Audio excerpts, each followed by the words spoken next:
On today's episode, we are going to take a look at Netflix and Disney and put them against each other to see which one I believe is a buy. Yesterday, on July 6th of 2021, ARK reported that they bought both these companies. And this was actually pretty interesting, so I want to see which one I enjoy the most at the moment. So we all know Disney from Disney Plus, their theme parks, their cruise lines, and we all know Netflix because we're most likely watching Netflix more than one time a week. In this episode, I'm gonna have what I call my point system, where we're gonna take a look at stuff like revenue growth, future growth, margins, cash flow margins, and I'm just gonna give my overall points to see which company I prefer better.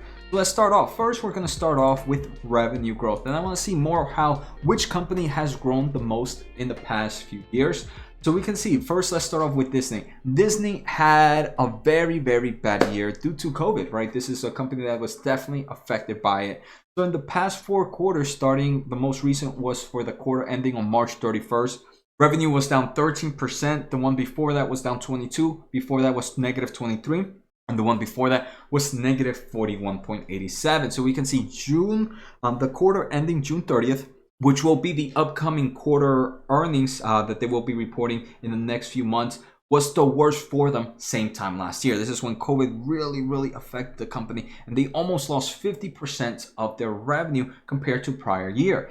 We can see before COVID, though, the company was doing pretty good. In the previous 4 quarters, they were up 20.8%, 36.42, 33.64, and 33. And the good reason for this was Disney Plus. November 12th of 2019, Disney Plus came out. They also had increased the prices of some of their parks. So Disney was doing a lot to really increase their revenue. Now, if we take a look at Netflix, Netflix is a whole different story. Netflix, COVID has definitely accelerated, and it hasn't slowed down much. In their most recent earnings, their revenue grew 24.2%. I know one of the biggest bearish thoughts right now is Netflix on their most recent earnings reported not much on subscription growth for the upcoming quarter, which will be this upcoming quarter that they report. And investors are going to definitely be keeping an eye on the future growth and future guidance. But we can see for the past 7-8 quarters, the company has grown its revenue for over 20%. So obviously, for historical revenue growth, I am gonna have to give the point to Netflix. Even though Disney wasn't doing that bad, I don't think we can really fault them for the COVID situation. And even with COVID situation, right, they were not, we saw some businesses down more than 50, 60, 70% in some of the worst times, where Disney, I want to say thanks to the power of some of their other flows like Disney Plus, like their stores, and every other type of content that they have, revenue only dropped as much as 42%, still a big hit. But regardless, I don't think it was as bad as some of these other players. Now, the second thing we're going to take a look at is future growth.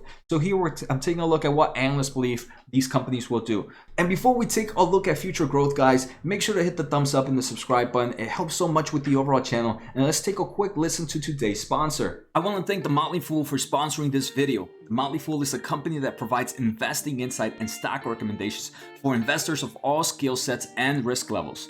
You guys know I love finding new investing tools and resources to help me scout out new growth stocks. And right now I have a discount for one of my favorite services the Fool offers. Through the Motley Fool Stock Advisor services, you get access to a ton of expert stock picks. Every month you'll get 2 new picks that are aimed at growing your wealth and to help you realize your financial goals. Stock Advisor's average stock picks have done amazing returns. If growing your money is something you'd like to do more of this year, you can visit fool.com/Jose Najarro or click on the link below for access to my special offer and decide if the Stock Advisor is right for you. Thanks again to the Motley Fool, and now onto today's video. So Disney is expected to grow 12.6% on average for the next 3 to 5 years, where Netflix is expected to grow 13.4%.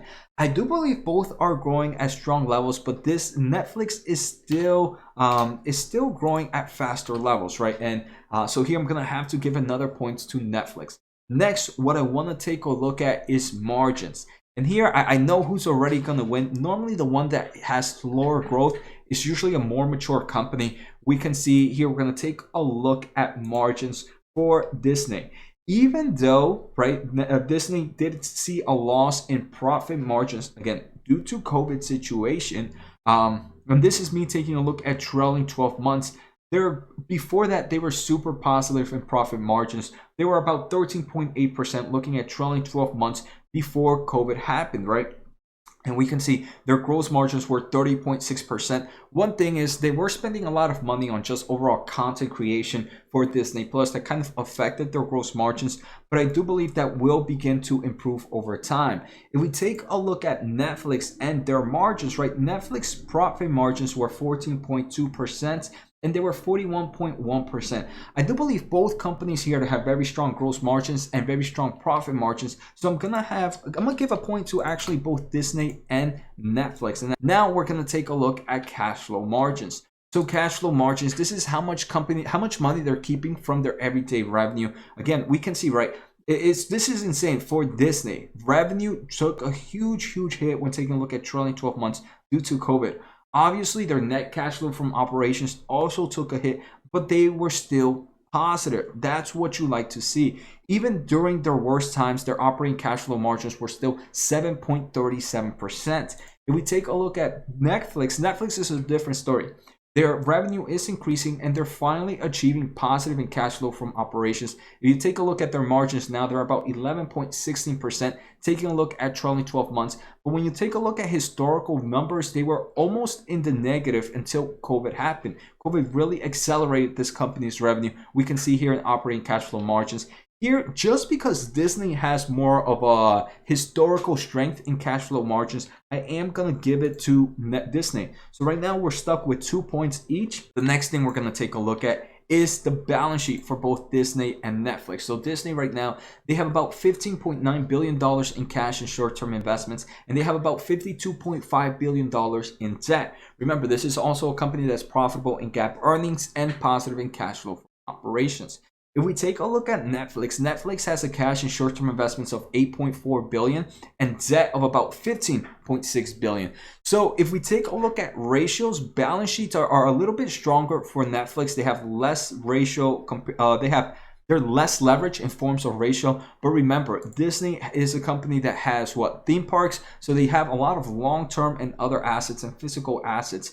They also are a company that's profitable and positive in cash flow from operations and in GAAP earnings, and have kind of shown that historically in the past as well. So in balance sheet, I do believe both companies are great where they're at in forms of where they're at in business sense. Even though they're different in forms of numerical and ratios, I do believe since Disney has had a longer time of historical strongness in that fundamentals with positive cash flow, for example, it's okay for them to be a bit more leveraged than Netflix. Now I'm not taking a look at PE valuation, but I do want to take a look at valuations in forms of metrics. So here I'm taking a look at, I'm looking at forward PE ratio and forward EV to EBITDA ratio. The first thing I'm seeing is Netflix is a lot cheaper in both PE and forward EV to EBITDA ratio compared to where it's been in the past, even in almost all of between July to January of 2020 and 2021. So it's a lot cheaper than then. That's great to see. Very similar with the PE ratio as well, right? 51.42, a lot cheaper than it's been most of 2020. So I am liking how the valuation metrics are looking for Netflix. For Disney, it doesn't seem like the company is undervalued. It's kind of sitting on the average of where it's been. So it's neither undervalued or overvalued to historical numbers. So it does seem in form of valuation metrics, Netflix it might be looking a bit undervalued compared to where it has in the past. So for that reason, I am going to give a point to Netflix. So Netflix is definitely winning right now with about 5 points, and then we have Disney with 3 points. If we take a look at overextension, this is going to be now we're going to take a quick look at technicals. I want to see if any of the stocks are a bit overextended. So Netflix, I want to say for the past 12 months or so, it's kind of just been trading in this channel. Right now, it is a bit overextended from its moving averages, not that crazy, and I believe there's plenty of volume right here. If we take a look at Disney on the other hand, it's nowhere near overextended from a short-term or medium-term moving average, which I do believe is providing investors with a little less risk. Again, right, overextension doesn't tell me which stock to buy or which stock to sell. It just tells me, hey, there might be a little more risk right now in this company. I believe a good portion of the risk has been eliminated with Disney, and this makes a lot of sense, especially since they did so well with Disney Plus. Now, as things are opening back up, they're gonna start showing strong numbers with the overall parks. I'm assuming this quarter is going to be a strong quarter for them, and they're going to see very, very strong revenue growth. Netflix, on the other hand, I mean, they really picked up that growth in the past year. They're not expecting much growth subscription-wise. Both of them, I want to say, are not too overextended, but I do believe the best one in form of technicals is maybe, I actually do like both of them. So again, I am gonna give a point to both. So Netflix is still leading right now with 6 points, and Disney has 4 points. The next one is, which one am I more bullish on? We saw in forms of prices, I think both of them are sitting good levels, but now in forms of business wise, I do think Netflix is improving, right? They have huge amount of content in their platform. They're also trying to release new ways to engage with the viewers. But I do believe anything Netflix can do, Disney can also attempt to do. But I don't think everything Disney can attempt to do, Netflix can attempt to do, if that makes sense. So for me, I am a little more bullish in Disney in form of company. They have strong IPs from Star Wars to Marvel to everything else. Netflix has a lot of great originals, right? And in forms of business as a whole, Netflix, due to it being more of a software base, no real like stores or hard physical assets, their margins in the long term of things will be a lot better than Disney, in my opinion. But I think in more bullishness in form of overall company, I do enjoy Disney more than Netflix. So right now, Disney gets 5 points and Netflix gets 6 points. So here we can see, I mean, it does seem like there are great and they're different for every investors. Obviously, the winner here is Netflix. They've had stronger revenue growth. They had stronger future growth as well. They have some decent margins and are improving over time. I think Disney is more of a play if you want to have a mixture of, hey, a company that's growing as a media company, but it's also a great play as consumers are going back to the outside world. So I hope you guys enjoyed that quick video. Take care.